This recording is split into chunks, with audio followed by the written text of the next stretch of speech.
Um,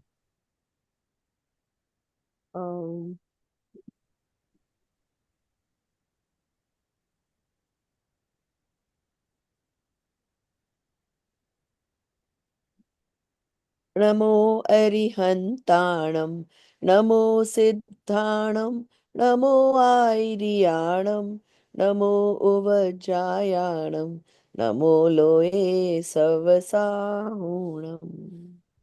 Jai Jinendra Sabiko. We finished. Did we finish the Pratima chapter last time?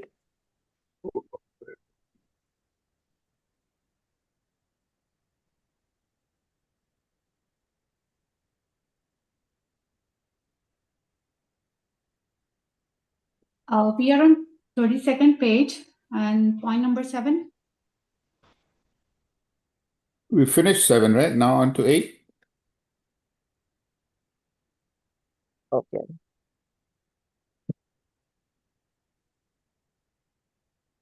Okay, so we finished the Brahmacharya Pratima.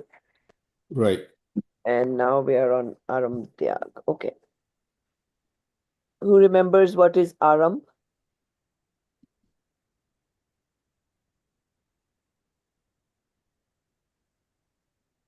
Aramba is like it's need-based actions. Exactly. Perfect. Yeah. Like anything, cooking, washing dishes, just for normal survival, any pap kriya that you do. So, Arambha Tyag Pratima. Do you want to read, Viraj? Yeah. Jo Vivek Vidhi Adarai, Karai na Pap Adarai kare na pap arambha. Aramb, so Ashtam Pratima Dhani, Kugati Vijay Rantham.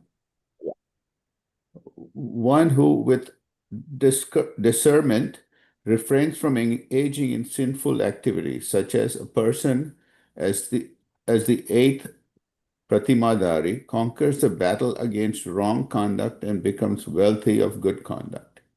The householder in the eighth step of renunciation has attained a certain degree of purity, which is defined as the real step of renunciation, Nishchay Pratima. Due to indifference towards the world, body, and sensual pleasures, and with diminished attachment and arising psychic thoughts, vikalpa, also becomes limited, and abstaining from external engagement is conventional renunciation, vyavhar pratima. The householder in the eighth step of renunciation is firmly established in self and carefully observes righteous conduct carefully by giving up even thoughts of weapons, asi, writing, masi, agriculture, krishi, trade and commerce, vanijya, other sinful activities, thereby renouncing all kinds of worldly activities. Okay. So now Arambha Tyag, now he doesn't want to do any sinful activities related to day-to-day living, which is cooking, washing clothes, those kind of things. So right now he's still a householder. So let us assume that he has a way to either his family or somebody's helping him with, cooking and washing clothes. He is not doing it. Now, he basically he's removing attachment slowly more and more. So now he does not want to engage in any kind of activity related to until eighth Pratima, he could be engaged in business or job or all that. So now he's giving up all that also. He is indifferent towards any consumables. He is, he doesn't want to, even outside articles, he doesn't want to have too many of them. Then he doesn't involve himself in obviously agriculture, writing, business. any of that. But he doesn't do business. But so let's take an example of in the old days when they would have a joint family, joint business. So he may stop going to the business, but till this Pratima, he can still advise on business activities. So he may say, okay, I'm not going to go to the business anymore, but he may decide to train his younger brothers or sons or whatever, right? So, or they can come and ask him for advice, and he would be able to still do it.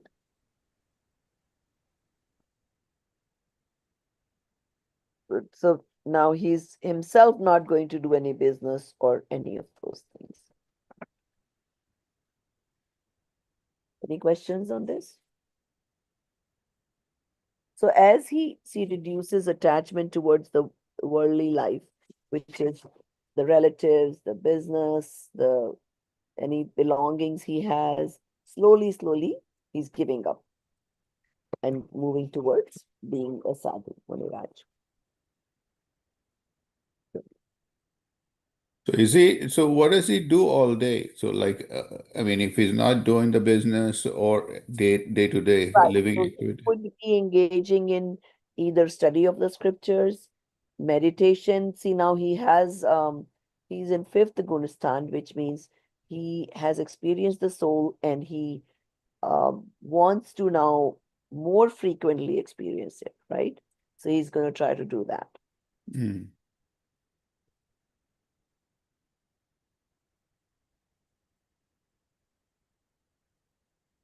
Parigraha Tyag Pratima.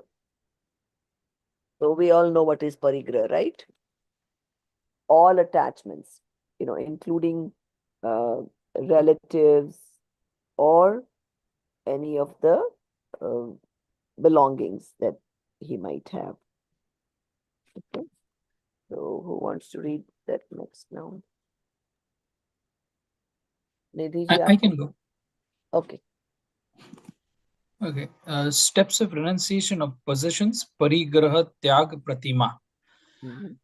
One who renounces, no, so the stanza, Jo dasad, Dashadha. dasada, parigraha ko tyagi, Mhm. sukh samtosh sahit vairagi, samaras sanchita, kinchita, grahi, so Shravak no Pratima Vahi. One who renounces all 10 types of possessions with happiness and contentment is a detached one. Balanced and accepting both little and much, such a person is a Shravak bearing the 9 vows. The purity of the householder in the 9th step of renunciation further enhances, and it is the real step of renunciation of possessions. Nishchay Parikrah Tyag Pratima.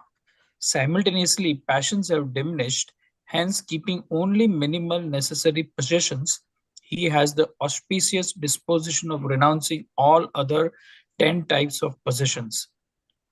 This external renunciation is conventional renunciation of possessions.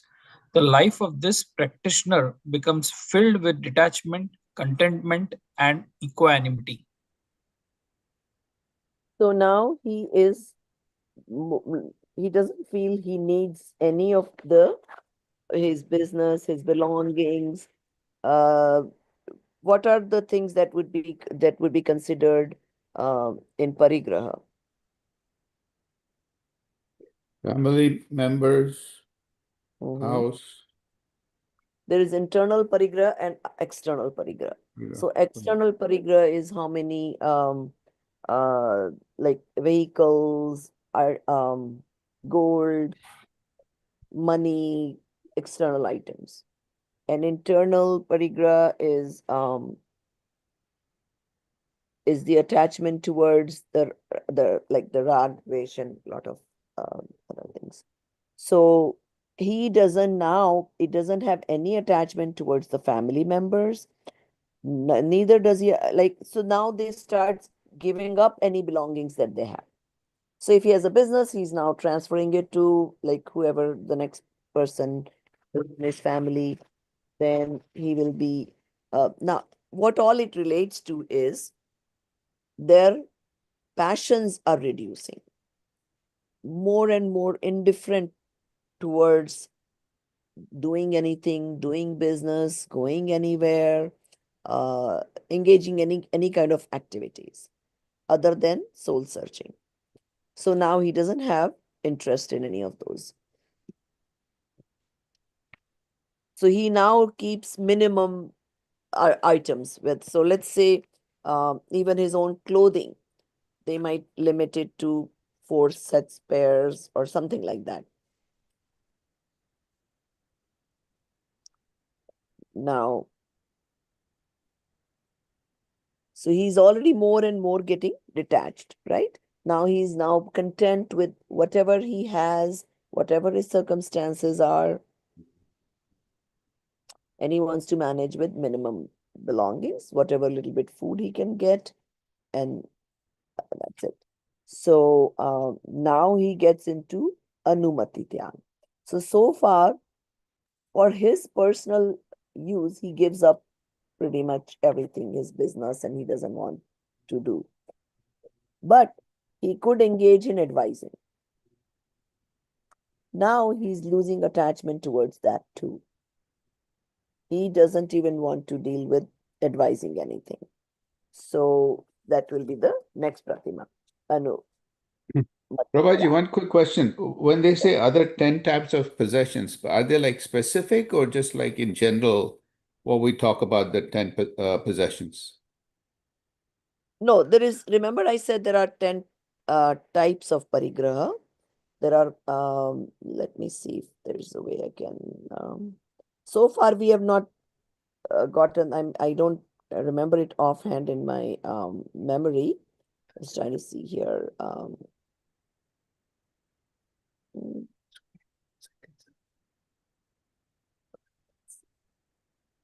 I can find them.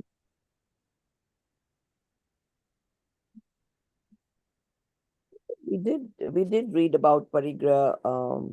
I don't remember, but anyway. Okay, anyway, so Yeah. parigraha towards bhog, upbhog, how many items I will keep that are consumables, reusables, you know, and then so it I don't know if anybody knows Pratikraman in Gujarati or Hindi. I just remember some verses like Dupai, Chopai, like in the old days, it used to be how many 2 feet animals, how many 4 feet animals, like how many things you will, back in the days, the your belongings were like elephants and horses and servants and jewelry and money and that way. So those are the 10 parigrahas, right? So dhan parigrah, dhanya, which is food. Now you can say it food items. Back in the days, they used to store grains in big containers, right? So how much they can store, how much land you could own, how many houses you could own, then how many employees or work people that would work for you, then animal, Attachment to. yes, then Mhm. jewelry, clothing, all those other types of Bhaya Parigraha. Okay, so now next one, Anumati Yag Parigraha. Okay, Nidhi ji, you can go.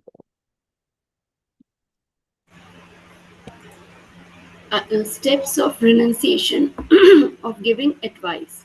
Anumati Gyan, Anumati, Tyag, Anumati, it's Tyag. okay, yeah, okay, Should be Gyan. Tyag, right? Is it misspelled? त्याग अनुमति त्याग Right. प्रतिमा अनुमति त्याग प्रतिमा पर को पापारंभ को जो न देई उपदेश सो दशमी प्रतिमा सहित श्रावक विगत कलेश. Mhm. Meaning one who does not instruct or give advice to others. Such a Shravak, free from mental disturbances, attains the 10th step. The purity of the householder, 10th step of renunciation has further increased, and that pure state is real, Nishchay Pratima.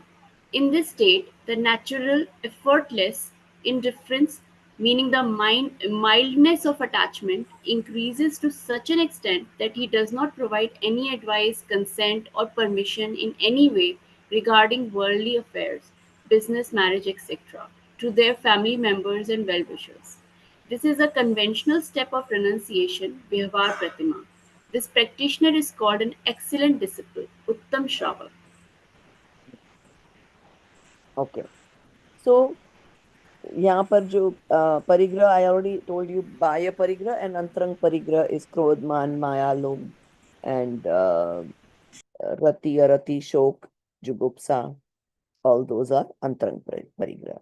So all those also start reducing. You are not angry as much. You are not laughing. You are, good or bad, and none of those kind of feelings. Now, so Muni Raj, of course, has it to the most extent, but then even the Pancham Gun Sthanvarti, it's partial, not as much as Muni Raj, but they do, give up most of the attachments to all of these outside things as well as kashayas, passions. Okay. Now, in the Animati Tyag, so let's say they will not say, okay, go get water from the well, or of course, business advice, they will not, because remember, karna, karana, and anumodana. So if you advise also, you get the path. So now they, by this stage, they also want to give up all that. They don't want to be involved in any of these activities, business or anything like that. So, like, lot of lay people also like to practice some of these things. Like, for example, I remember my mother-in-law, she would not, let's say you ask her, okay, can I go shower? She wouldn't say yes. She would be like, why should I take the pap of your wasting all this water by giving permission?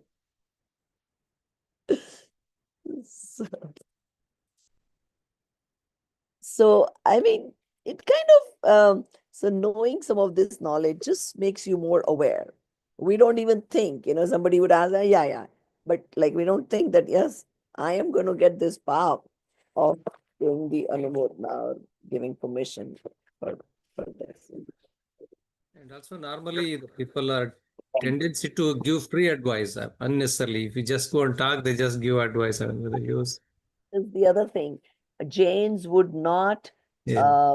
I mean, of course, your own children, you have to, well, not anymore. You don't even need to worry about your own children finding their spouses. But in India, whatever the old tradition, the parents had to help, finding spouses for their children. But other than that, if you're engaging in, matchmaking, that is not considered a good thing to do. Mhm. So, so yeah, so here also they have that. So like, they are not trying to forcefully do these things, but as the attachments loosen, naturally they don't feel like doing these things. Like giving permission to do business, giving permission to use water, giving permission for somebody's wedding, uh, or advice on, just like we sit around and we have tons of advice, whether it's go to this doctor or invest here and all kinds of stuff. So they don't get into all that. And we should also think about it. Whenever we are sitting around talking to people, what are the repercussions? We are giving free advice or do this, then whatever hinsa happening in relation to your advice, you are going to be getting the pap of that. So,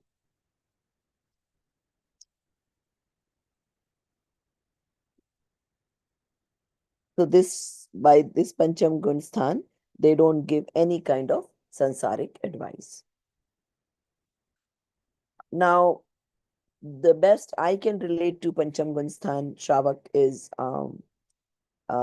in India, I've seen these brahmachari ladies or brahmachari, they call them gents, right? They pretty much give up their household also and come and stay. Like Devlali has a few people staying there, or even Songarh probably has like that. So I'm not sure. I mean, I think society can support them, or maybe some bring their own money. I don't know how that works. But yeah, there are people who have basically given up earning and that kind of sansaric life and just staying in different places.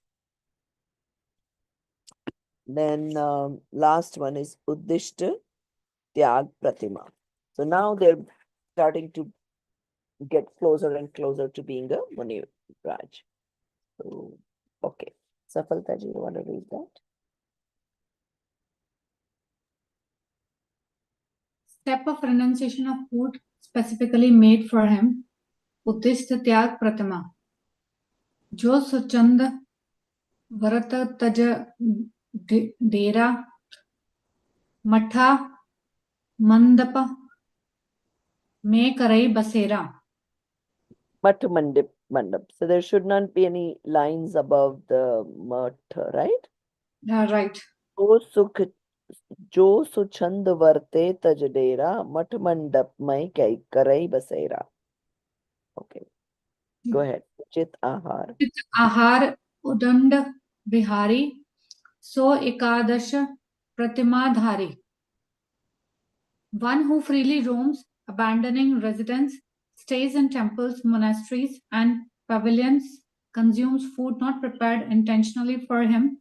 Such a person upholds 11th vow. The householder in the 11th step of renunciation is considered the highest and ultimate level of the householder's spiritual journey. These householders are of two types, Shullaka and Alak, Jain monastic stages. The superior state of the 11th stage is known as Alak. Beyond this stage, one attains the stature of a Muni, ascetic. In this stage, the householder's detachment with Ragata intensifies significantly, and the state of absence of psychic thoughts, Nirvikalpa Dasha, is attained more frequently and for extended periods. This internal pure state is step of real renunciation, Nishchay Udishta Tyag Pratama, and along with it the external state of mild passions, along with outward virtuous dispositions and corresponding external behavior is the conventional renunciation, Vyavhar Udishta Tyag Pratama. The householder who reaches such a state becomes increasingly indifferent to the worldly affairs and the body, etc. The practitioners of this level are akin to munis, as they renounce the food prepared for his sake. Navakoti Purvak Uddishta Ahar, and lives independently of his own self-will, separate from household and family commitments. In the Alaka state, only the langoti, loin cloth, and a pichi kamdalu Kamandalu. a peacock feather, whisk, earthen, or wooden water pot of an ascetic are retained, and all other external possessions are renounced. In the Kshullak state, the detachment is not equivalent to that of the Alak state, even though their actions related to food and living are similar to those of Alak, but some attachments remains, so they keep a covering clothes, chadar, besides a langoti, and keep a cloth in place of the pichi, and can shave and eat in a dish. The followers of this mode have strictly renounced household life, graha virata. Graha The Virat. Muni, Grahavirat. The Muni who experiences the state of inner bliss without psychic thoughts at least once every Antarmuhurat and who constantly maintains a detached state with Ragata, that Muni is Bhavaling. The auspicious manifestation of the 28 Mool Gun, primary virtues and other that accompany is called Dravyaling, and corresponding actions are also called Dravyaling. Similarly, in the state of the fifth stage of spiritual development, Gunasthan, the householder Shravak occasionally experiences the bliss of the self, Swarup Anand, that continuous and appropriate detached internal state is indeed the Nishchay Pratima, and according to the stages of renunciation, the corresponding dispositions, Bhav, with mild passions called Bhav Dravya Pratima, that is conventional renunciation, the external actions that are in accordance with the conventional pratima and have a nimitta, nemetic, instrumental cause affluent cause. Relationship are also called conventional pratima. The soul which has dravya pratima and considers it as the true form of conduct will be bound by the false belief, mithyatva, with the bondage of false belief, but due to mildness of passions, there will certainly be the merit, punya bondage, and attainment of heavenly realms. However, it cannot bring an end to the cycle of birth and death, that is samsara. The instructions in the fifth stage of spiritual development, Gunasthan, is to gradually adopt 11 steps of renunciation, pratimas, progressively from the beginning. The condition of the pratimas that has been accepted earlier does not change or decrease in the subsequent pratimas. It is only augmented. The lay persons who follow the vows up to the 6 pratimas are minimum householders, Shravak. Those who follow the vows from the 7th pratimas up to the 9th pratimas are moderate householders. And those who observe the vows from 10th pratimas to 11th pratimas are called excellent householders. Okay. So now they have explained the last part where they are already following all the previous 10 pratima, right? So they're having the vrat, they're having samaik. Oh, Viraji, you were asking what do they do? So they do engage themselves in samaik, paushad, upvas, all those things.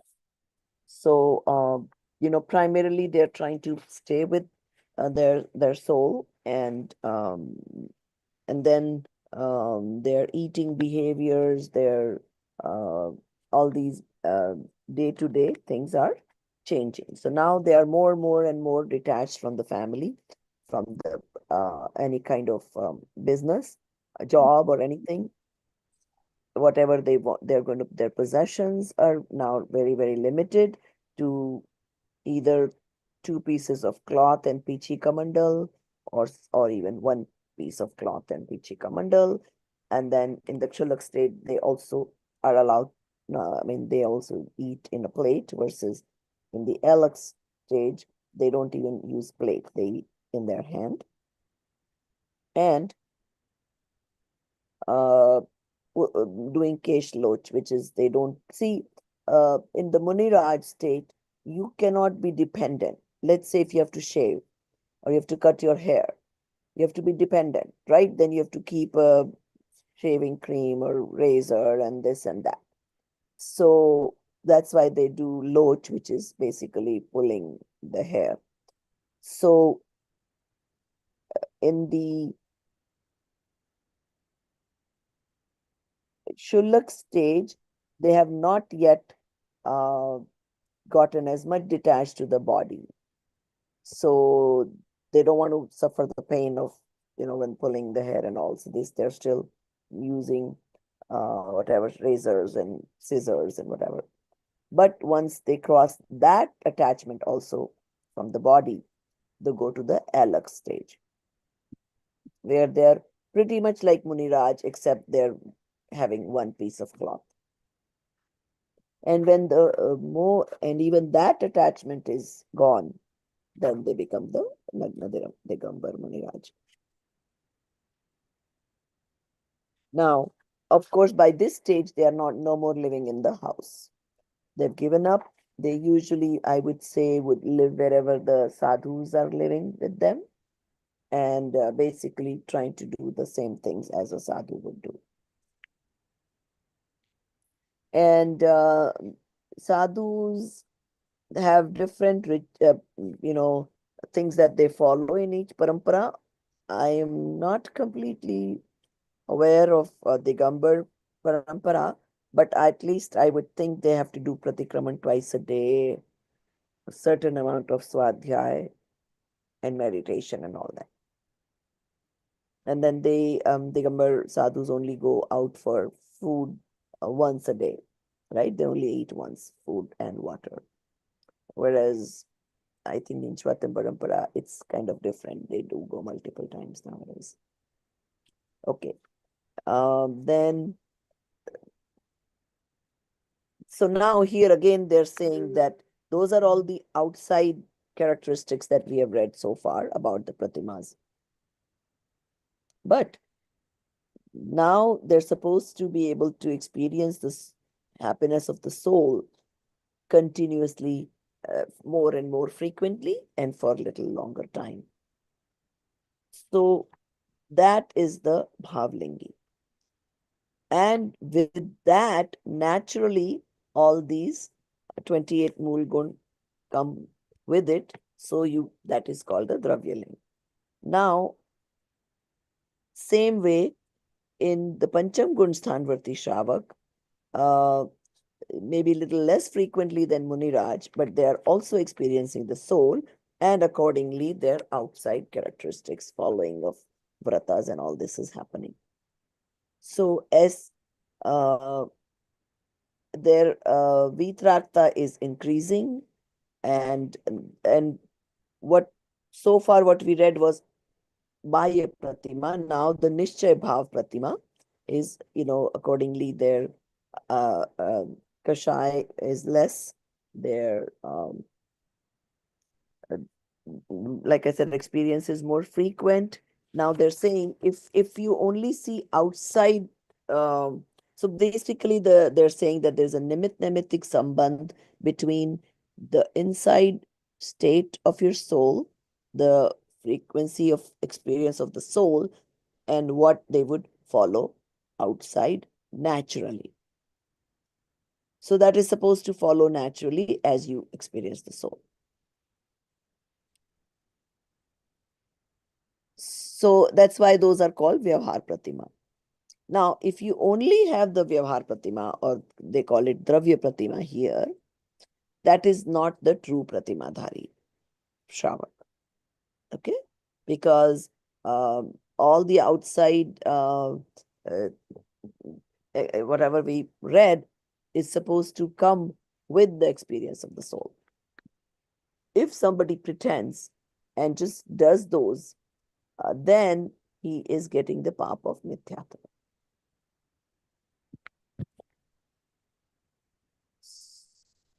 So he may have Kashai ki mandata, which is passions, are less, but he will get punya for that part. So even this kind of Shravak can possibly get Swarg. Muniraj, same thing. The less passion, see, they are now not engaging in a lot of pap kriyas, even though they are Dravyalingi, they're only doing the Vyavhar Pratima, but they are escaping from a lot of pap kriyas. And if you're not doing as much ashubh, you're doing more shubh, so you can get Swarg ka bandhan. Now, so again, same thing, that whatever they follow from the first Pratima all the way, it keeps on increasing better and better and better as they progress till the 11th stage.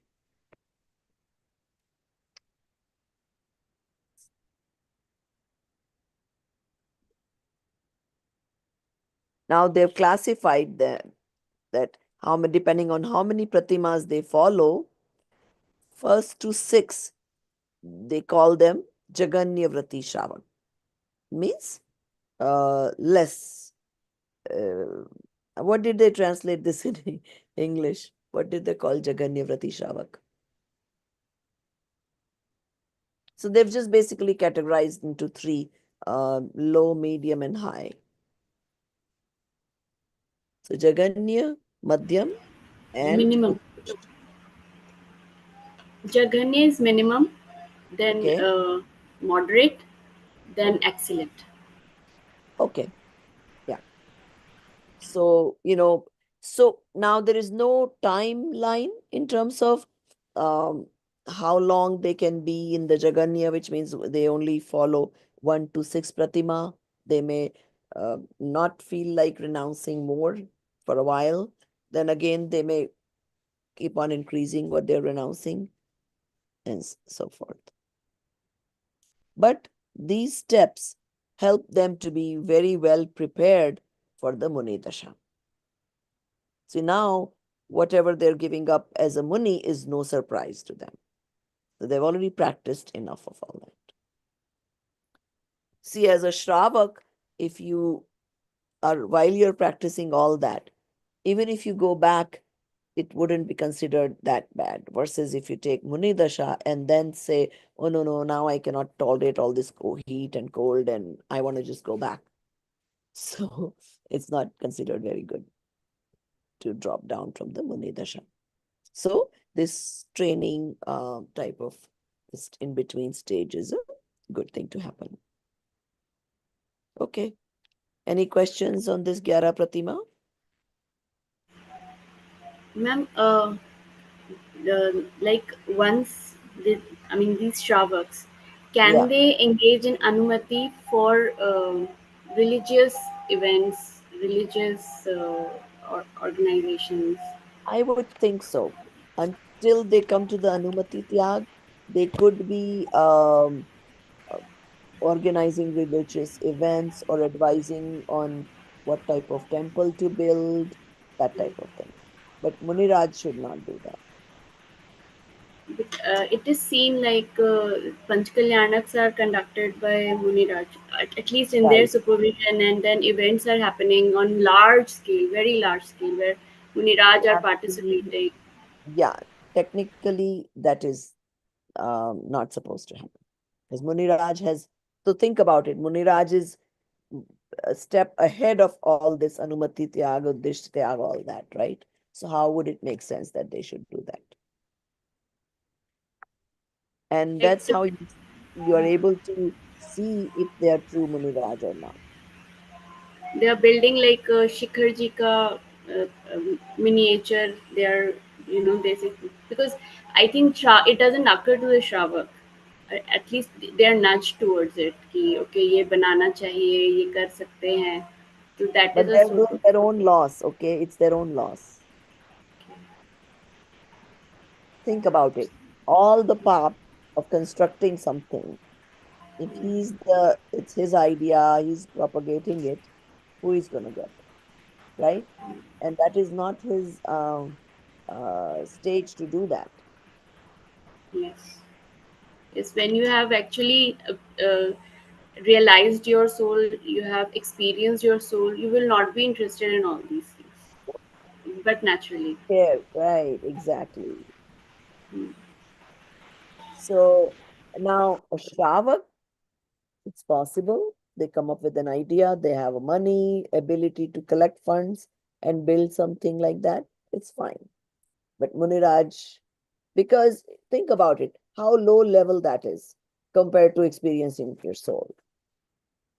Why would he want to involve himself in those kind of activities?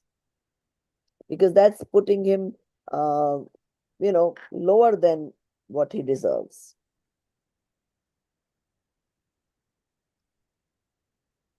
So those are not activities done to be done by Muniraj. Now, it's different that some Shravaks, uh, they may try to persuade the Muniraj to do it, but Muniraj should not do it for their own benefit. Okay. Ma'am, also like when Muniraj and Mataji give pravachan, no, they always suggest आप ये करो, आपको ये करना चाहिए. Like conduct में तो ठीक है, but advice तो है ही.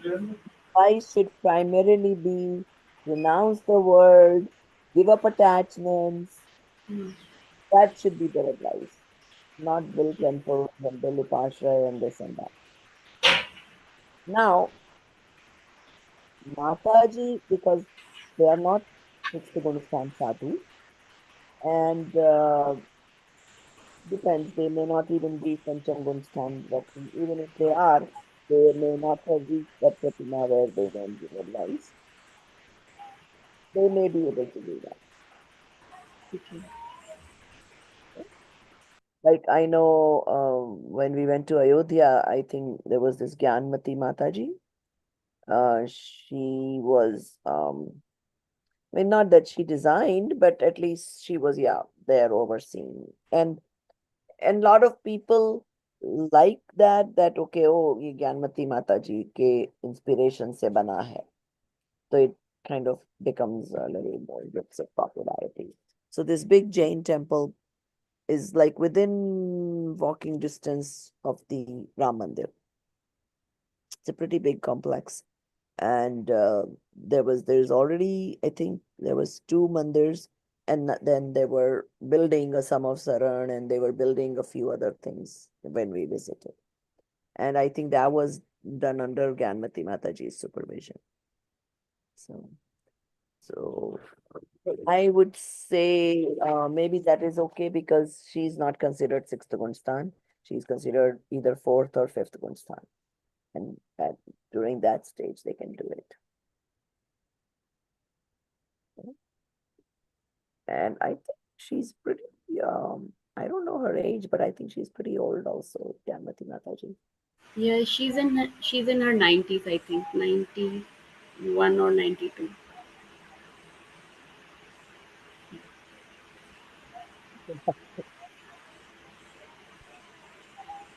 But that means Mataji are not in fifth Gunstan, not considered in fifth Gunstan, They can be, they can go up to fifth Gunstan. Females cannot go to fifth Gunstan. but not beyond fifth Gunstan. No, no. Okay. So even fifth, maybe they are only following up to so much Pratima, right? Maybe only up to seventh Pratima or eighth Pratima. Like they don't, if they don't cook for themselves, they don't have much belongings. So maybe they can follow up to that much. But then after that, they're not following. If they can do that partially, Pratima, I would be. Now, if they don't even have some method, then please, please. Okay. Now, should we start this sukh kya hai? Any other questions? I Any? just have a general question in this discussion, Okay. and I want to understand the difference. What is the difference between Samniji, Taraji, Muniji, Mataji? Like, how do we understand this? What is this levels? Okay. Or I don't even know how to understand it. I know. So first of all, uh, like even before I studied all this, growing up, I did not know the true sadhu, this nishchay aspect of it. That until you've experienced the soul, you're not even considered samyak drashti, right? Because you cannot see who is samyak drashti. All you can see is outside, that they took the sadhu vow and things like that, right? Now, the digambaratva, which is giving up clothes, is not just the outside fact that they give up clothes. It's more about the extent of detachment that they're able to have from the body, where it doesn't bother, uh, they don't feel shy if they don't have clothes on their body. So it's basically what they're saying is that that is the level of detachment you need to become a sadhu. Okay. So based on that rule, they would say all the Shwetambar sadhus are not true sadhus because they have not reached that level of detachment. Now, from what I understand, the way Shwetambar Parampara came about, originally everybody was Digambar, and then there was a famine in the, originally they were all around Bihar and all that, right, in the north. So when there's a famine, uh, they would, which kind of doesn't make sense to me, but that's the story. Because if you were Digambar Sadhu and have possessions, so you would just go, you would, in those days, they technically lived in the jungles. They would go to the town to get food, come back, and then just go on with their business. Now, when they started having a problem with the food where they might not be able to go, they might get looted. So they started keeping one cloth so they could bring some food back. Now, right there is a problem because if you were the Gambar Sadhu, in order to bring food back, you would need a patra, like something to carry it in, right? Then you would need a kapda to cover it and hide it from somebody snatching it, right? But this is the story I've heard how it happened, how the sadhus with clothes came about. So then they would keep this cloth primarily just to protect their food, come back, they would take off the cloth and just live like a Digambar sadhu. Then slowly they realized that, okay, we kept one cloth, but it's not like we gave up our Munipana, we are still following the same rituals, we're still detached and all that. So, see, that's why they say if the rules are not strict, people keep going more and more shitil. So they started keeping the cloth and thinking that, okay, with the cloth also, I think we are okay, we are staying as a muni. So then they started keeping two cloths. That now we have to go more in the town, more with the public, so let's put little more cloths. Already they were keeping something to container for the food. Then the cloth came about. So now what happened was that, so this happened to the ones that stayed back in the north.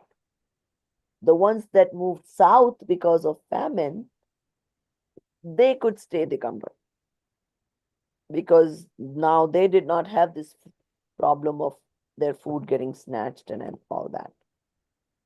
So the south then, had all the Digambar following sadhus, and the north ended up getting this Shwetambar Parampara. But I've heard that that's how it started. So now Sadhu Charya is part of Jain Shastras, like Niyam Sar has, what a sadhu is supposed to practice and all that is given. So basics are all the same in both Digambar and Shwetambar Shastras.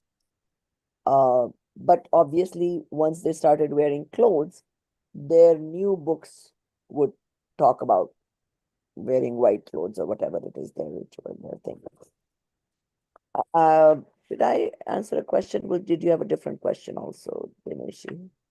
No, my question was different, and the reason I'll tell you the reason why I'm asking this because we are having one of the Samniji, and I don't even know if Samniji Right, is the yes, right. So here is the difference.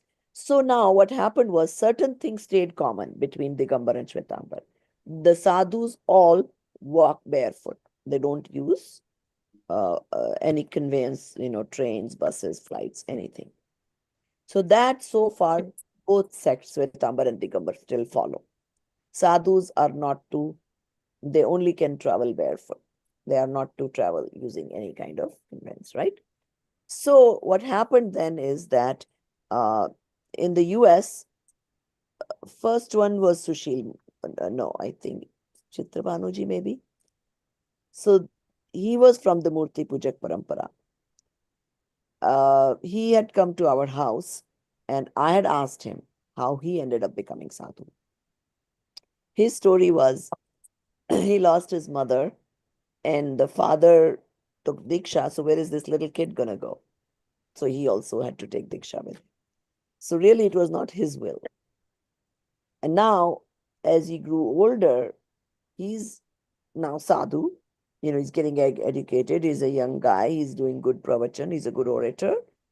So he didn't have the strength to give up sadhupana, even though his age required that I want to explore the world. I want to go out. I want to do study, whatever it is that he wanted to do.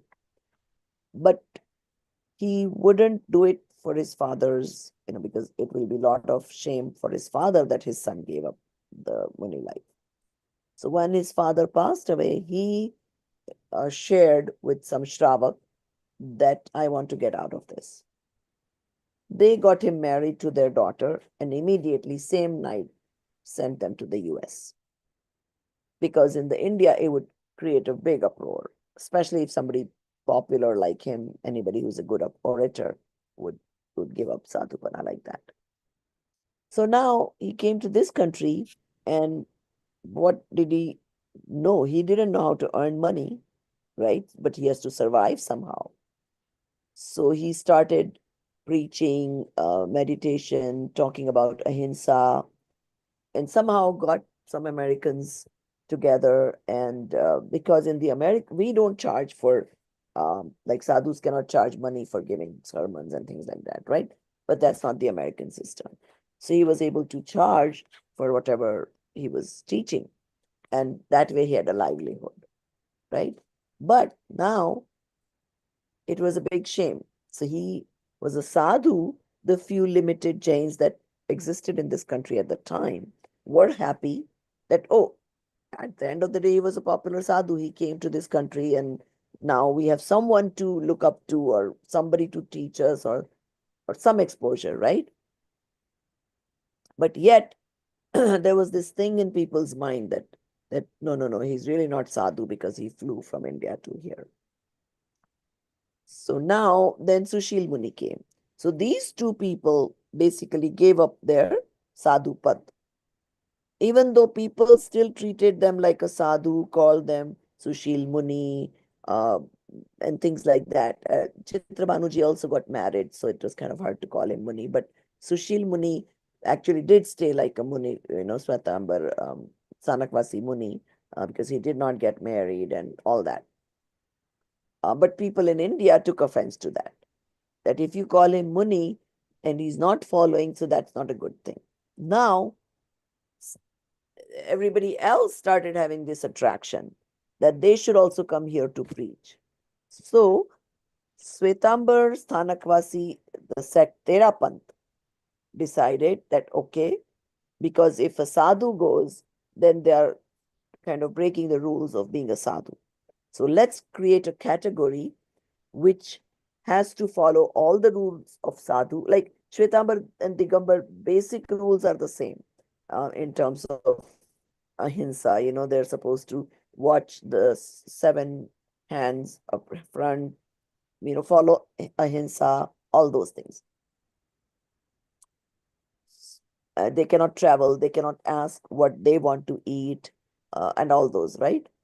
So they created this separate category called Samniji, where they follow everything like sadhu, except 2 things. They can travel using, means to travel, and they can ask for food for what they want to eat. But everything else, they have to follow whatever the sadhus do.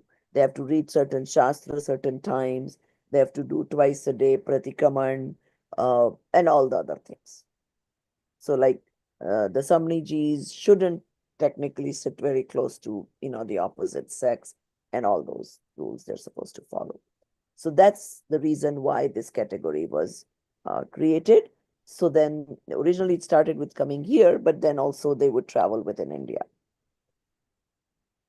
So where sadhus cannot reach, they would travel by train and all that and go around preaching. In the Digambar Parampara, there is no such thing as Samanji or anything like that. So there, it's the Panditjis, right? So the PTSD organization was the first one. Now there are other ones too. There's one in Manglayat and some other ones. They started to educate Jain education, and they trained people to, give pravachans and all that, right? So you would call, they were like learned pandits, right? So, and they are not sadhu, so they're free to travel and all that.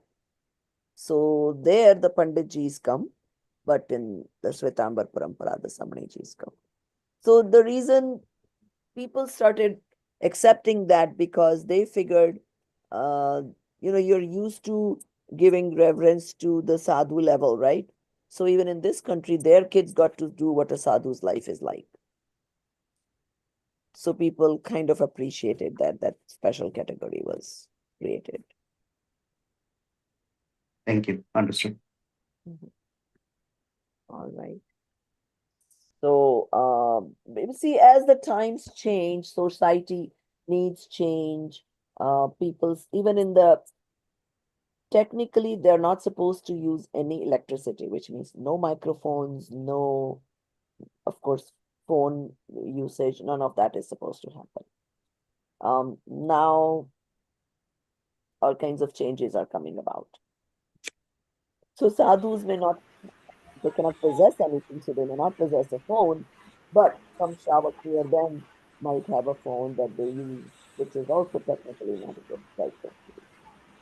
But then there's arguments that times have changed, so they should use the means of communication. And I have now found within Shwetambar also there are certain gurus that try to follow the maximum. Then there are, on the other extreme, and there are sadhus that are now in wheelchairs and specially made like golf carts and all kinds of stuff. So there is, Also, uh, people coming. sadhus nowadays wear spectacles. Spectacle That's is also parigraha. Pen, very, paper. we just read, right? The parigra, what all they can keep. Mm, Even Chulak cannot keep glasses and all those things, just yes. pieces of cloth and whatever the mentioned. So now one would say, "Bhai, doesn't make sense. If you cannot see, how can you read Shastras and how can you even walk without doing Hinsa?" So practically it doesn't make sense. The answer to that I've heard is, traditionally, if you were a true sadhu, your body would have those abilities where it wouldn't need glasses. It would be able to tolerate the hunger. It would be able to tolerate the heat and cold. Then you're really prepared to be sadhu. And if your body is not prepared, then why bother being a sadhu? Because then you're not a true sadhu.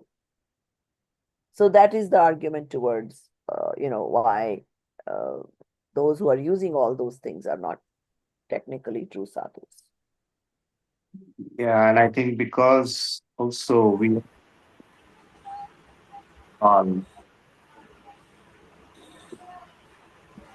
what era are we? So what we should do, so the reason we are studying all this is, so we know what a true sadhu is, okay? Uh, that doesn't mean that we go disrespect anybody, but we should know what the true sadhu is. Because if we don't understand and don't believe in the right thing, we are hurting our own samyakta, Yeah. right? So it's really only for your own self, not to judge anybody else, not to judge the current sadhus, or none of that's not our job. No, but I mean, even to have a basic understanding is important because I didn't know about. Yes, so you should know that is true. Yeah. Yeah. Thank you. Okay. But the reason I kind of gave you this word of caution is that, well, now that we learned what a true sadhu is, we don't need to be going around like, oh, no, no, no, none of these are true sadhus. And like, that's not the intent here, right? So, Well, no, that's definitely not the intent, but where it lies is like even if we understand what it is, where yes, do yeah, we? respect for a good thing Where do because we you like don't want to be that way. like I'm looking through this 11 steps here. I Yeah. don't want to know wherever I'm in the first step or not, right? So where do we lie? Like that's a self-introspection we need to do for You don't lie ourselves. anywhere right now until you have the soul experience, Exactly. right? That's exactly. And first you have to be in the fourth Gunstan. Then until then you're not even going to feel like doing all of these things except for practice, right? So so so basically what we are learning is the soul experience reduces your passions, and then the outside characteristics sort of go hand in hand, naturally happen. For example, now if we learn in our classes now that each thought, each action that we do, it is giving us karma bandhan, which only we have to suffer the consequence of. Naturally, somebody who is earning through bad means, once he has that knowledge, he will realize that, do I really need to do all these wrongdoings to feed my family? Or let's say feed your family is different. Now, I already have so much, I have enough for my family, but I'm just being greedy. Let me have another million. Let me have 5 more million by wrong means. Once he has this understanding, once he has this knowledge, he wouldn't have to force himself from doing wrong things. It will naturally happen to him. He will not feel like using wrong means to just accumulate extra wealth. Don't you think? Right? So it naturally follows. Also, as we do swadhyay, as you go closer to samyaktva, right? You naturally start feeling fearlessness, uh, stronger conviction towards the truth, uh, all the lakshan of samyaktvi, right? And I've shared this sometimes in the class that the fearlessness of losing your body. Why? Because now you've understood that I'm not the body. And I've had episodes where my car actually fell in the क्या बोलते हैं उसको खाई India में जिसको बोलते हैं right Ditch. nah, ditch is a small pothole sort of, but this is actually a deep valley. It was really like that movie scene, पुरानी movies में दिखाते थे गाड़ी गिर गई है, now they were putting brake or brake से पैर हटाओ, further goes down. Oh my God. This happened long time ago, with starting of the Sadhya anyway. So it's funny. I realized that I wasn't afraid of death. I mean, I accepted it so nicely, not a problem, one of these days the body is supposed to, end. What's the big deal? So, I mean, it may not happen so naturally to everyone that's falling, in the valley. So, um, yeah, it was quite interesting. It was winter time and I'm honking and nobody can hear because I'm down there and everybody's windows are up, so nobody could hear. Then finally, some big pickup went by and it saw my car, and then it had some ropes. It tried to pull me and his rope broke. So then I'm going further down. Hmm.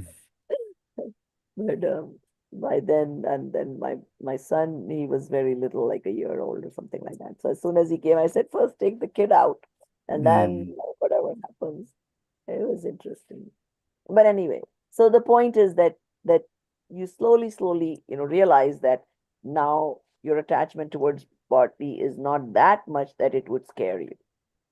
At least you're not scared of, what happens to your body and a lot of other things, easy to accept losses. You realize the bara bhavna that we studied, right? Those in the back of the mind, you realize the temporariness of everything, sanyog that we have. So the more you understand, the more naturally these things come to you and they get applied.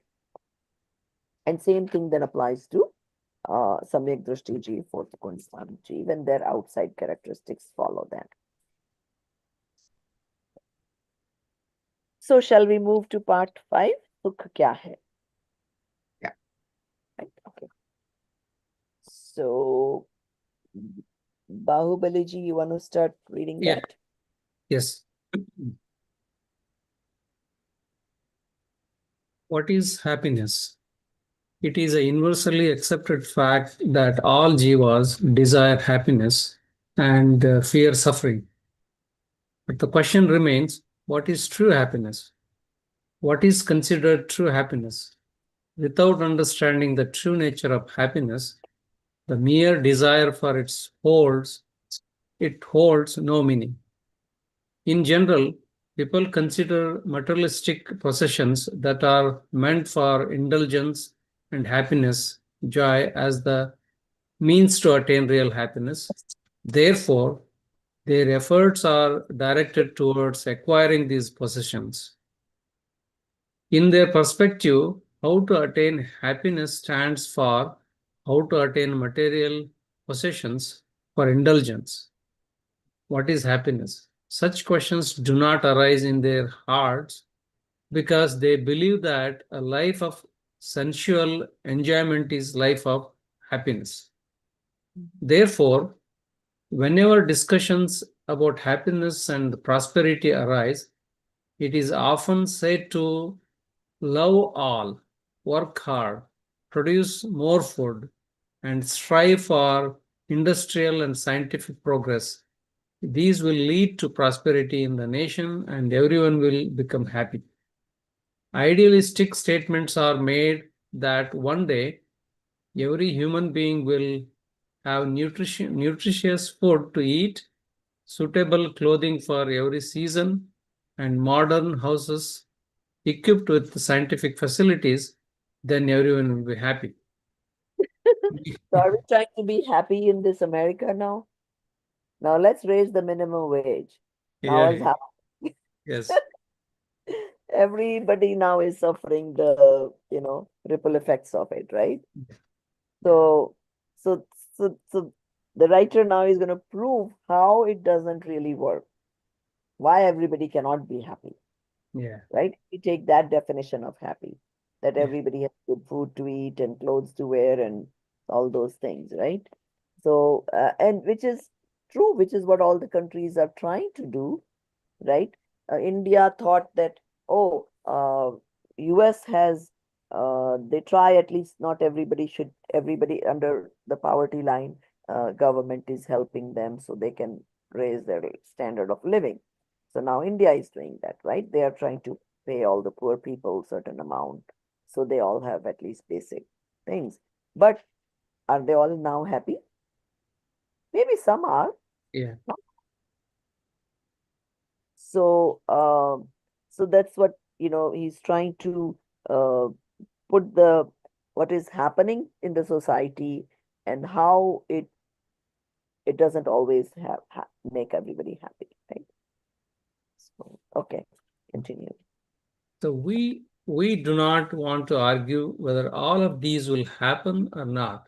But our question is whether he will have a happy life even after all these things happen.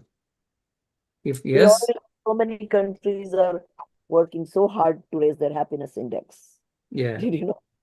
Like, I remember one time I was flying in Emirates and there was this, they had this whole, uh, I remember, what were they doing? Yeah, they were providing some really extra services in the flight, and they were talking about this was their campaign of like making everybody happier in their country. So I forget all the details of it, but lot of countries had that, and I think they also rate now cities or countries that have the most happiest people. Okay. okay.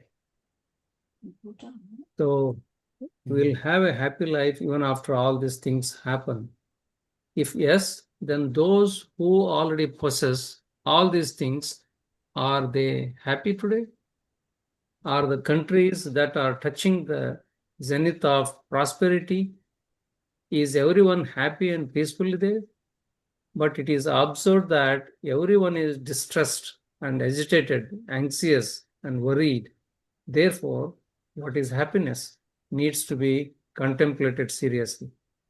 Without deriving the understanding of what is true happiness and where it can be found, true effort cannot be made in that direction, and true happiness will not be attained. Some intellectuals go further and say, brother, there is no happiness in material possessions. Happiness and sorrow exist only in imagination. They give an example to support their argument that there is a man who owns a 2-story house with the 5-story house on his right and a hut on his left. When he looks to the right, he feels sad, and when he looks to the left, he feels happy. Thus, the experience of happiness and sorrow is not inherent in material possessions, but is rather a result of imagination. These wise individuals advise that if you want to be happy, look at those who have less material possessions than you, and you will become happy. If you constantly look at those who are more affluent, you will always experience unhappiness. Have you all heard that? All the time. Want to be happy? Look at someone who has less than you. Yeah. Right? Yes. We've all heard those formulas of happiness, Yeah. right? Yes, true, no? You want problems, they say, like, look for the people who have more problems than your Right, problem. right. You want to make somebody feel better? Oh, see, this person has even more problems than you. Yeah. So you're supposed to feel better. Yeah. What are we doing? We are basically encouraging jealousy, Yeah. right? That, okay, if somebody next to you is better off than you, oh, you're supposed to feel jealous, or you're supposed to compete. Even growing up with children, people will say, oh, look, such and such auntie's son is doing so well in sports or spelling or whatever the case may be. It all comes from this formula of happiness being wrong. Yeah. Yeah. Because everybody has, they've been, trained from childhood that happiness is going to come from having more. Why did we all move to America? Better opportunity, better college, or maybe we'll make more money. Back in the days, some people stayed back because there was too much corruption in India that they couldn't handle the corruption, whatever the reason may be. But at the end of the day, the point is easy living, more luxury, more money. That was the definition of happiness, right? And then, which to some extent, outwardly, that is true. People, even amongst the relatives, right? Whoever is the richest, they feel this sense of pride that I have more than everybody else. But is that a good thing to happen? Should one feel like that?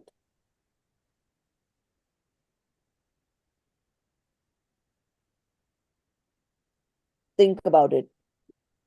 No, Right? no. Some people will go to the extent they won't even associate with the relatives that are poor because their standard has gone up now. And there are so many other social problems that are, attached to this whole philosophy of happiness. Okay.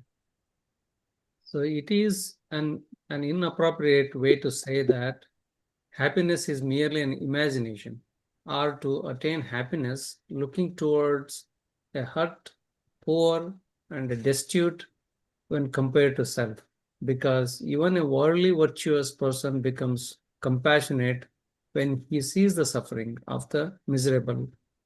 Imagining that by comparing that you are better off than the unhappy ones displays a lack of compassion and also embraces a state of satisfaction rooted in egoism.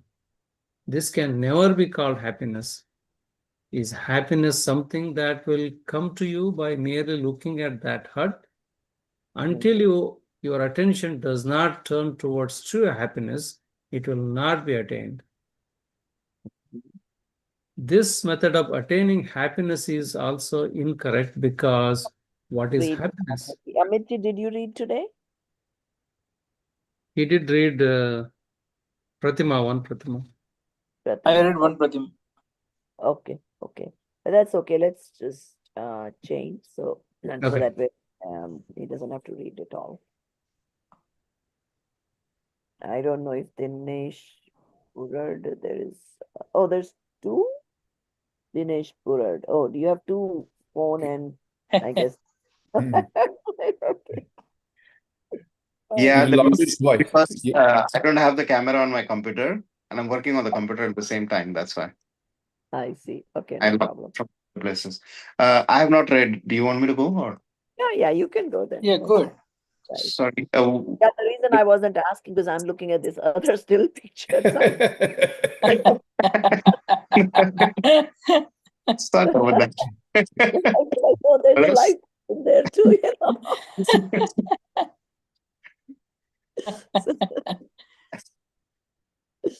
Yeah, I get that all the time. Sorry, where were we? So this, Okay. I don't know what page it is, but the sentence paragraph starts with this method of attaining happiness is also incorrect. This method of attaining happiness is also incorrect because what is happiness? No efforts have been taken to understand that. Instead, he considers happiness to be generated by sensual pleasures alone. The question, where is happiness, is answered as in imagination. If we accept that happiness is imaginary, meaning it is not real, can it be concluded that happiness does not exist at all? However, it is likely that you would not agree with this statement either. Therefore, it is clear that the pleasure derived from sensual indulgence, known as sensory pleasure, is imaginary, and true happiness is different from it. The question then arises, what is that real happiness? This is the fundamental question. Some people say, you do this, do that, and your desires will be fulfilled. You will obtain the desired object and you will become happy. Those people believe the fulfillment of desires as happiness and the non-fulfillment of desires as suffering. It is not possible to fulfill all desires because there are finite beings and each has infinite desires with limited materials for indulgence. And as soon as one desire is fulfilled, a new desire arises.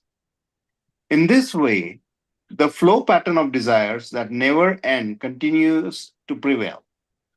Therefore, it is certain that the fulfillment of ever changing desires is never possible. Hence, the fulfillment of your desires and wishes lead to happiness. Such imaginations are proved to be like a mirage. Neither will all desires be fulfilled, nor will a being be happy after the fulfillment of desires. In reality, there is no happiness in fulfillment of desires. It is like transferring the burden of the head on the shoulders and feel happy.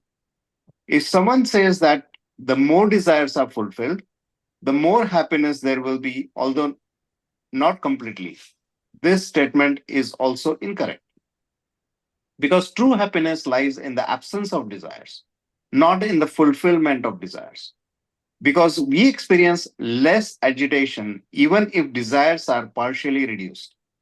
Hence, it can naturally be inferred that there is complete happiness in the complete absence of desires. If it is said that desire ceases upon fulfillment, then it should be called happiness. But this statement is also incorrect because the absence of desires does not mean their fulfillment, but rather the absence of their arising itself. The happiness obtained through the material indulgences is certainly not real happiness. It is merely a variation of suffering. Due to restlessness, it is essentially sorrow. The nature of happiness is tranquility, and there is no tranquility found in sensory pleasure. Experiences through the senses is called sensual pleasure. In reality, it is essentially a classification of suffering. It is happiness only by name. Transcendental bliss, Atindriya Anand, is beyond the senses and thus cannot be experienced through them. Just as the soul is transcendental and cannot be experienced through the senses, similarly, transcendental bliss, being belonging to the soul, cannot be attained through the senses. The object is found in a place where it is supposed to be found only. The object will not be present in a place where there is no possibility of its existence. Thus, how can it be found there? Just as knowledge is one of the attributes of the soul, therefore, the attainment of knowledge is only possible within the conscious soul, not in inert matter. Similarly, happiness is also a quality of the soul, not of inert matter.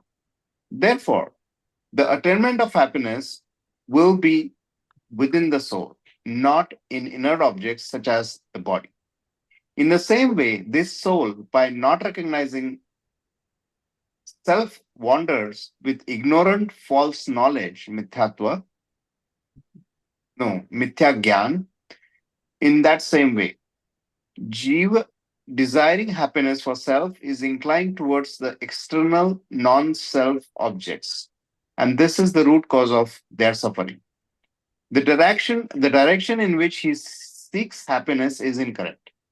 If the direction is incorrect, then the resulting state of being will also be incorrect only. Means it will be sorrowful. To attain true happiness, we need to shift our focus from external factors and instead look within the self, Atma.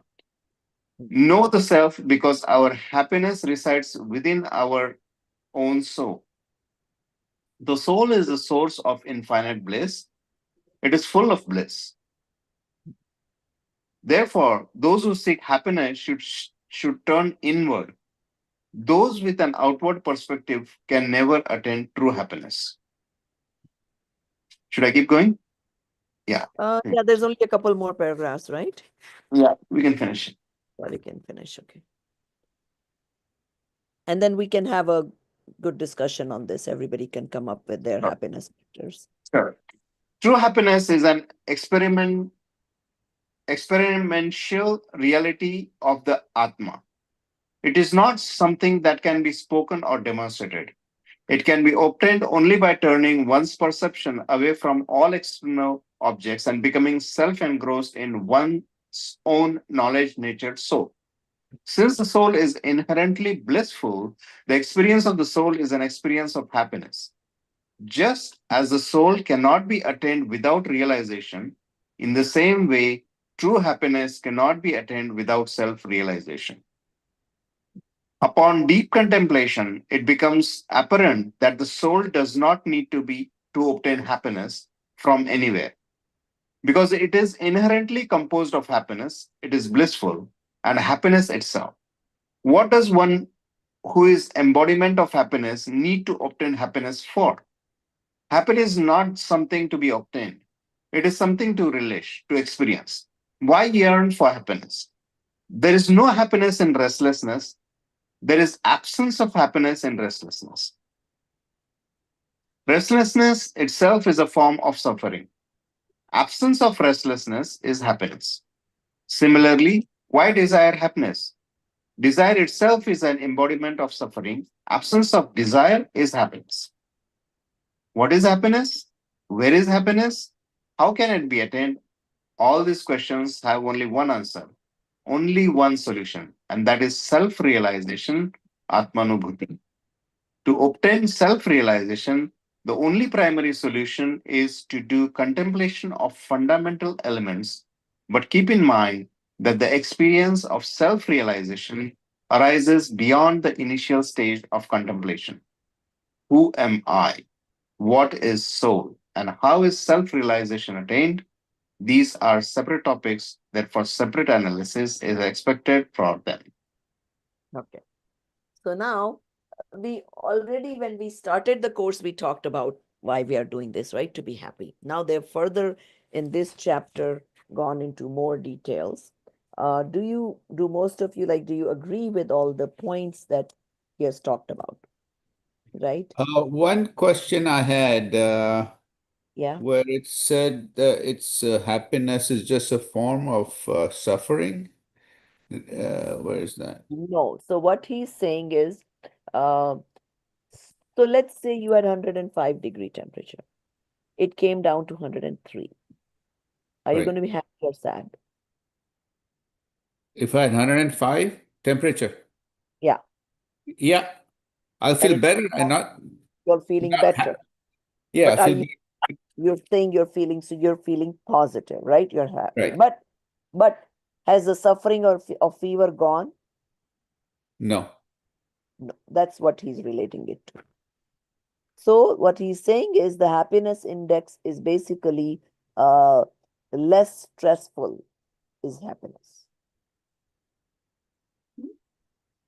So basically what he's saying is that okay, let me give you the story of Alexander the Great, right?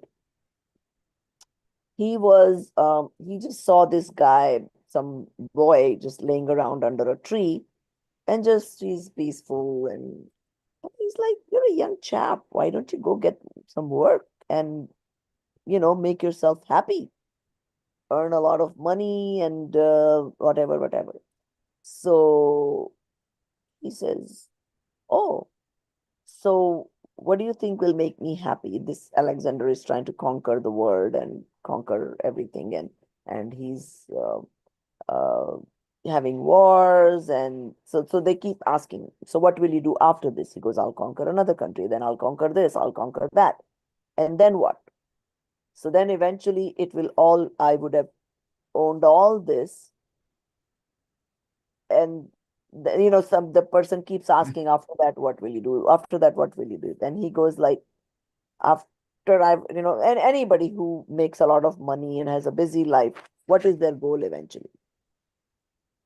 Oh, after I've earned all this money, then I'll retire and just relax. The poor guy is already doing that. Mm-hmm.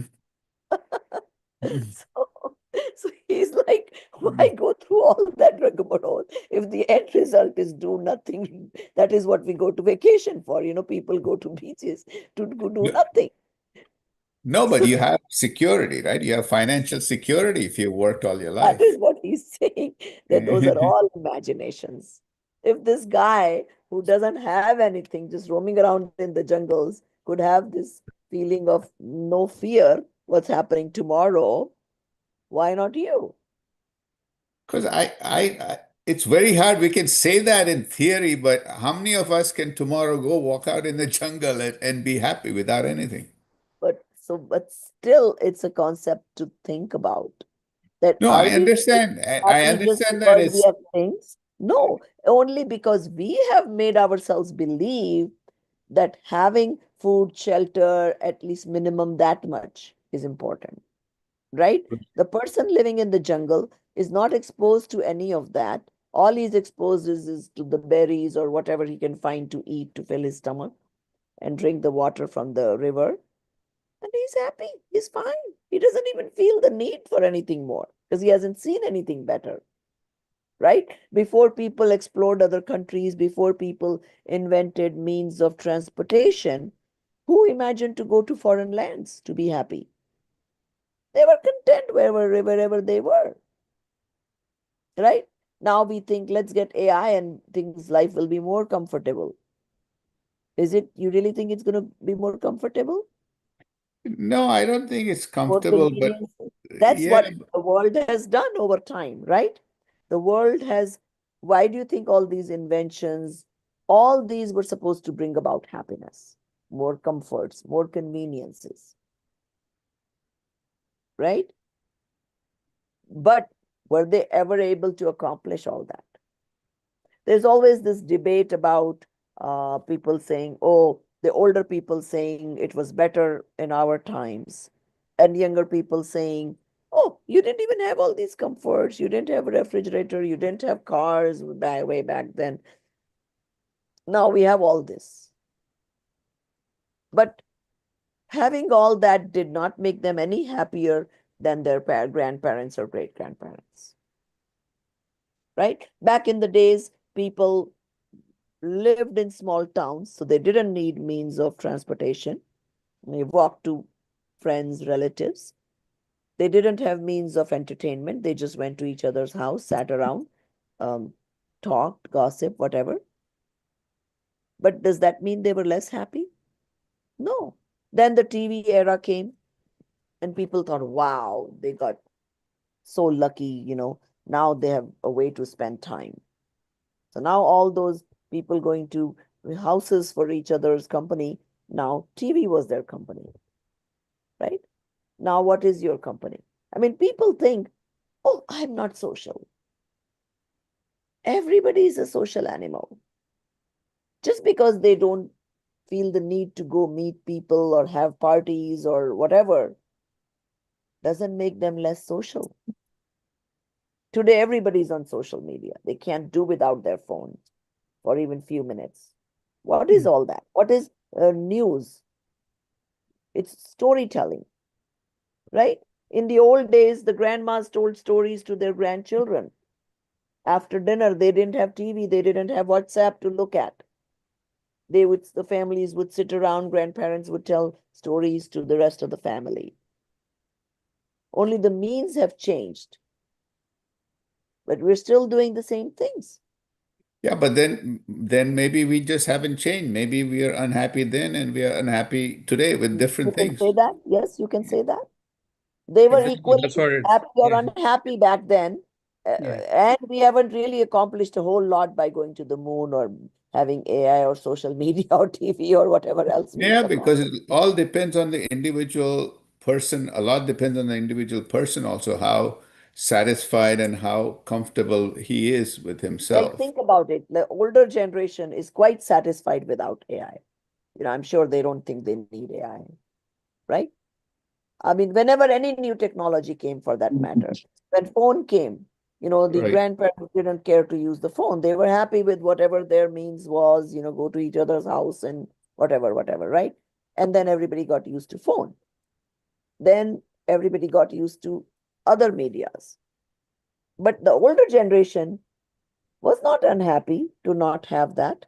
But They they were may be unhappy satisfied. about other things that they may be unhappy because they only had 2 cows and the neighbor had 3 cows. I don't know. Yeah, exactly. So the story remained the same. That's the whole Exactly. point. That's yeah, correct. I think it's just the mode keeps changing The mode until, keeps changing. The yeah, happiness doesn't change. right. So that's the point we're trying to make, is that the crux is that material things are not able to make you happy, because there is no happiness is not a characteristics of those material things. Yeah, it's very So go temporary. figure, where is happiness? Try to find Mhm. it there. Mhm. So that's what he's getting at, is no matter how hard you try, no matter how much scientific research happens, how many new gadgets you get, none of those come with happiness packed in them. So don't look there. Mm. Look where happiness is. Mhm. And that's where he's saying that Mm. you yourself are so full of happiness. You don't Mm. need anything to come from outside. So why go through this imaginary state of needing things to be happy? Yeah, that I agree. Yeah, true. One So, other question. Yeah, sorry. Yeah, go ahead. so the point is that then he says somewhere that not having needs, which we all experience, right, at some level. Let's say you were dependent on tea. Suddenly you are able to give it up. That give you that sense that, oh my God, I don't have that need anymore. Mm. That is more happiness than having the need for tea and being able to somebody provide you 2, 3 times a day. Mm. Now I don't need it. I'm not dependent on it. That makes you more happy than Mm. being dependent on something, even if you're able to get it. True. True. So, okay, now what were you saying, Raj? There was one other small line. Just as the soul cannot be attained without realization. Right. So what he's saying is that until you experience that soul happiness, right? Right now we are only talking that that's where it Until is. you That's experience the all. soul. Right. That's what he's Oh. talking. Right. Right. And what he's saying is that it's like a catch-22. We are trying to learn about the soul using the 5 senses, right? But the 5 senses cannot make you experience the soul. Correct. Only the soul can make you experience the soul.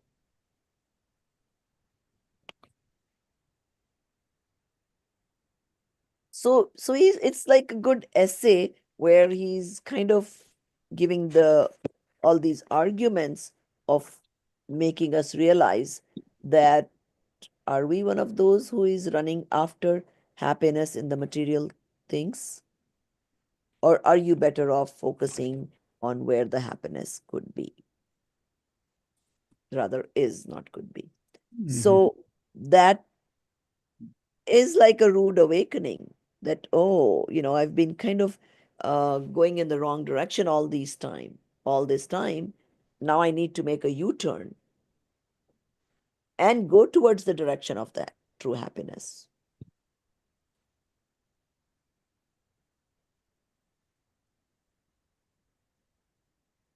So all the other stories, like, the Alexander story or anything else, I mean, all other uh, belief systems, all other religious organizations, they all have their own stories, something similar, that happiness is not here, happiness is not here, it's not in the material things, and this look at the somebody who has less than you. All that is just, in some ways, fake happiness. So if you say, hey, if you look at somebody who has less than you, you'll be happy. No, that tells you that you are such a low life that you're happy in seeing somebody unhappy or less than you. Mhm. So I think in between somewhere he said about compassion. If you did that, you would not have compassion towards people who have less than you. Mhm. Versus if you were content in whatever level you were at, like you may not be the topmost, you may be upper middle class, lower middle, whatever it may be, but you're content. So when you see somebody with less, you would feel compassionate enough to share whatever little you got with them. And if you were only trying to accomplish more and more and more, that's how the wrongdoings come about. Right? Because then everybody's comparing. You were happy until somebody made a bigger house than you. So now your happiness is coming from your house being bigger than somebody else. And that happiness is lost as soon as somebody made a bigger house than you. Mhm. So, something to think about. Have we fallen prey to some of these things? Yeah, And this is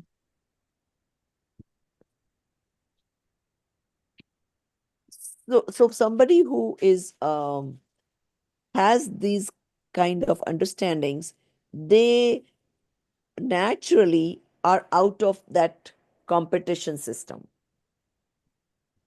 right? I mean, their lives may still go on, whatever business, job, whatever it is they're doing will go on. Yet they will have that sense of satisfaction that does not depend on only having more and more and more. No matter what level they are, they'll realize that now they're able to be satisfied at whatever level they are. And then also you slowly realize that uh, whatever you get is from your past punya karma. right? And we have seen this, right? People, there are laborers who are working so hard, yet not able to make it, right? Not able to earn as much. Then on the other hand, I mean, there's a CEO sitting around doing signatures and making tons of money because he has punya there. Or somebody who is not even working. I mean, I've known people where they hardly worked, but the luck was such, wherever they put their hand, which is whatever stocks they bought, it just went went high. So made a lot of money doing that. So money or something may not be just a factor of uh, your efforts.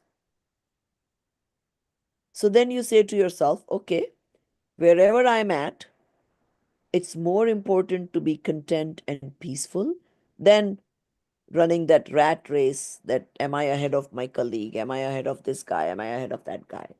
And want of more and more and more, to the point where we forget to realize. I mean, and this happens to a lot of people. Like, I mean, there are people who get so busy with their jobs or businesses that they think they're earning for their family and end up not spending time with the family because they got jobs that take away all their time.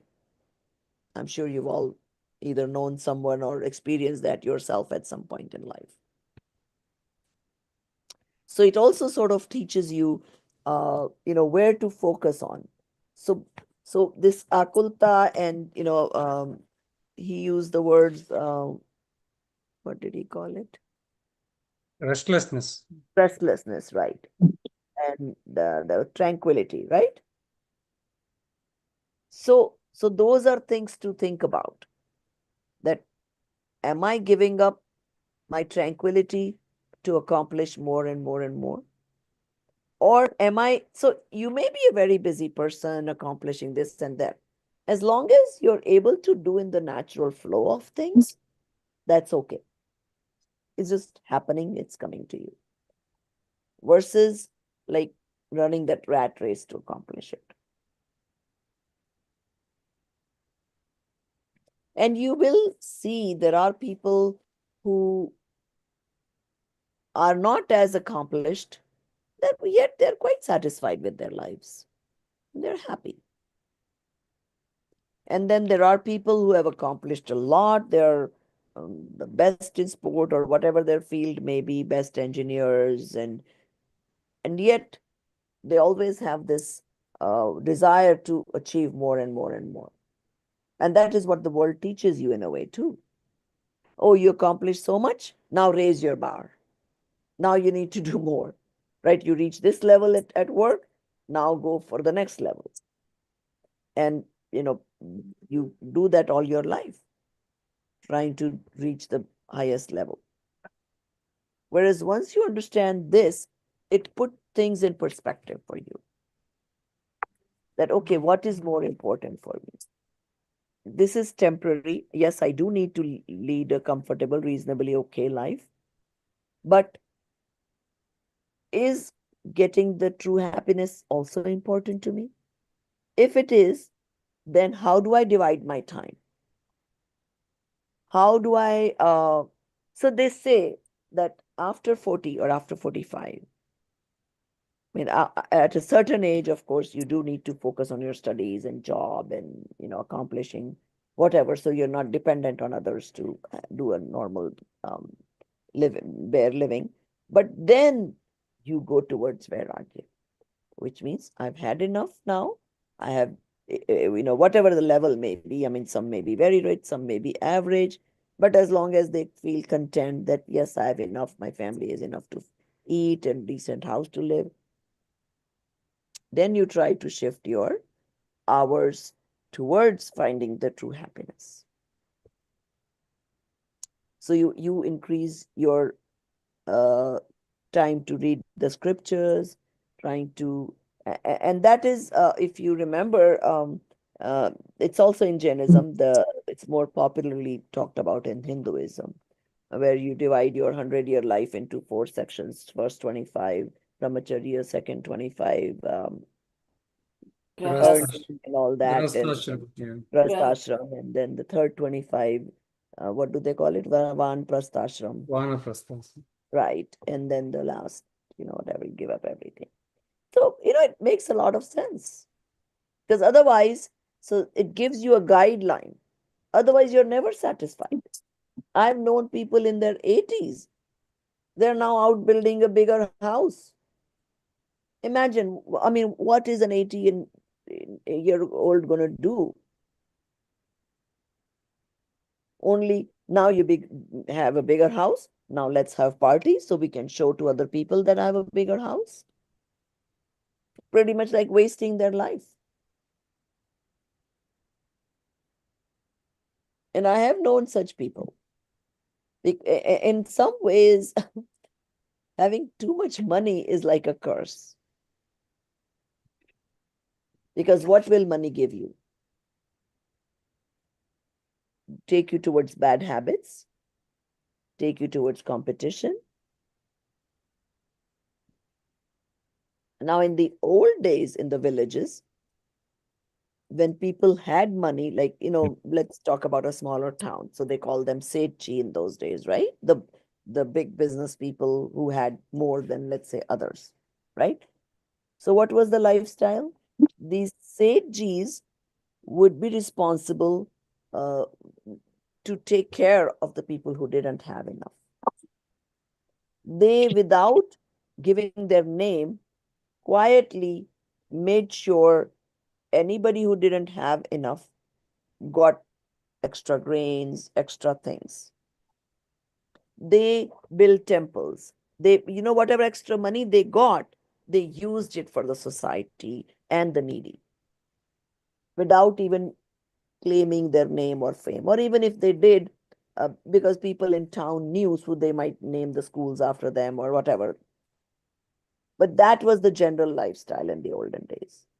It's not like the richer sages said, oh, I got money, I'm going to travel this country and travel that country. No, they used the extra money for the welfare of others and the society. And that all those theories are now gone. People don't do that anymore. Whatever extra they get, they are using in show off and more means of how can I enjoy this money. And at the end of the day, whether it is the Seiji or the poor guy or whatever, each person is going to bear the fruit of their thoughts. So no need to feel that today, if I become like that old style Seiji, that I have this extra money and I use it for public welfare and spread it out rather than completely indulging in luxuries, that I'm going to be abnormal in today's societies. Because the society is not going to decide your karmas. Only you are going to know what kind of karmas you want to go with.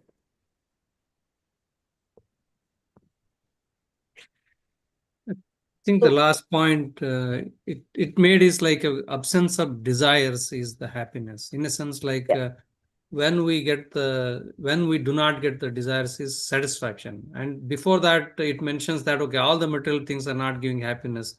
Then go to the inside where That's it is why I'm giving complete. this Seiji example, that in the old days in the villages, these Seijis, they got a certain amount and now their basic needs are all fulfilled. Okay. After that, they did not increase their desires. Instead, that they use that extra money for the social welfare or shared their wealth to build hospitals, schools, feed the poor, instead of increasing desires. Today's society trains people to increase the desires. That's what I'm trying to get at. So it's hopefully gives us something to ponder upon, why it is important to turn towards the self. At the end of the day, who are you? I right? mean, it's coming down to the Sat Tattvas again, Jiva. I mean, so where it is, Jiva is complete in itself. Everything is complete in itself. Exactly. It Not doesn't connected. need anything from outside. It's Yeah. complete, it's independent, it doesn't need anybody's help.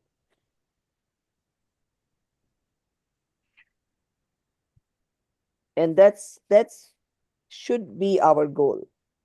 So they say, a lot of times people will say, oh, you should live for a goal, then you'll be happy. Have you heard that one? So one should always have a goal in life, or one should have a mission in life. So people find mission in building a hospital in India, right? They come up with these Yeah. things that's my goal in life. So I'm trying to work towards this. Now, is that a good enough goal?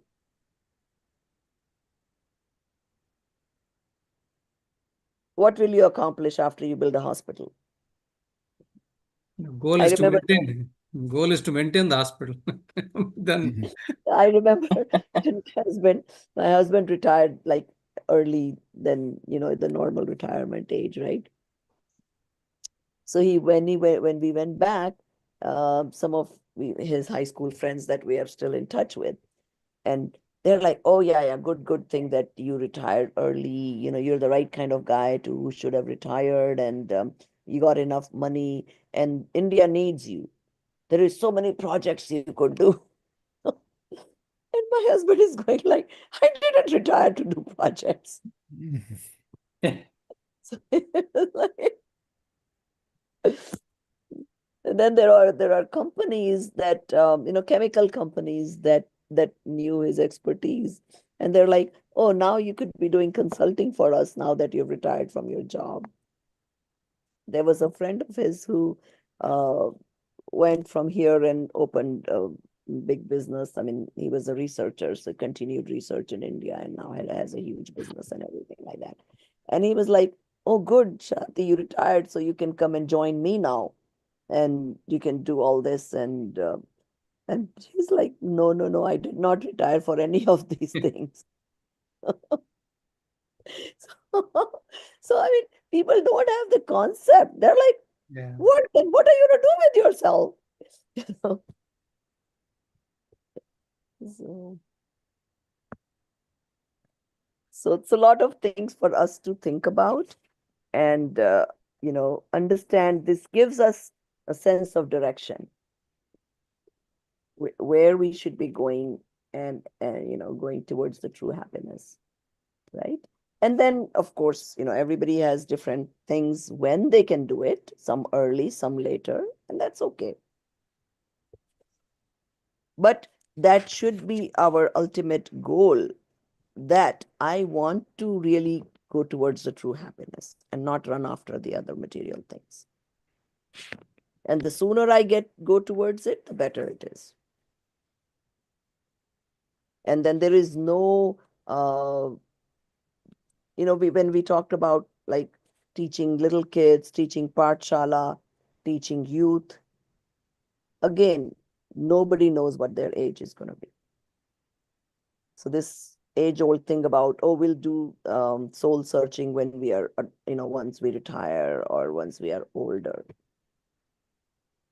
That obviously doesn't make sense, because nobody knows, are they going to even get a chance to become older?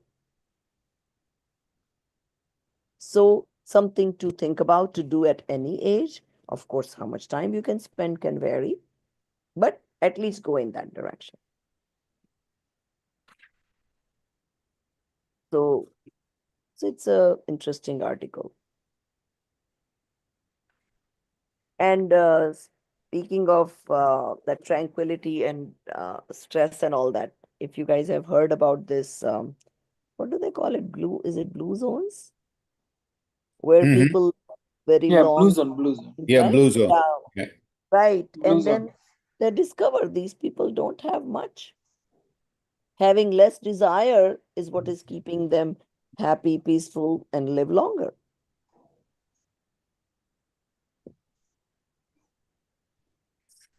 So with that, let's end today's class. and then we'll do the Panch Bhav next time.